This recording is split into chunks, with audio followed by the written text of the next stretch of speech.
सुभद्रा आवेदन नहीं उपमुख्यमंत्री प्रभाती परिड़ा बड़ सूचना देइछंती। उपमुख्यमंत्री कहिछंती मोर अनुभव हेउचे राज्य बाहर बहु महिला अछंती जो माने सुभद्रा रे सामिल पई आवेदन करि नाहंती सेमानकु अनुरोध जल्दी आवेदन करंतु टंका देबु। चतुर्थ पर्याय रे 20 लाख रु ऊर्ध्व महिला को मिलिबो टंका। ए मासर शेष सप्ताह रे सुभद्रा योजनार प्रथम किस्तिर चतुर्थ पर्याय टंका हिताधिकारी को मिलिबो। हेले विडंबना एबे मध्य 2 लाख रु अधिक महिला निजर ई-केवाईसी अपडेट करि नाहंती।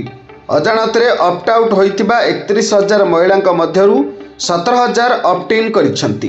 तेणु सरकार मास शेष आड़कू चतुर्थ पर्याय टंका देबाकू प्रस्तुत हेउथबारु यथाशीघ्र ई-केवाईसी अपडेट करबाकू उपमुख्यमंत्री प्रभाती परिड़ा हिताधिकारी को अपील करी कहिसंती। जदि आपण माने मध्य ई-केवाईसी करि नाहंती ताहाले जल्दी जल्दी सुभद्रा साइट को जाइकी ई-केवाईसी अपडेट कर दियंतु।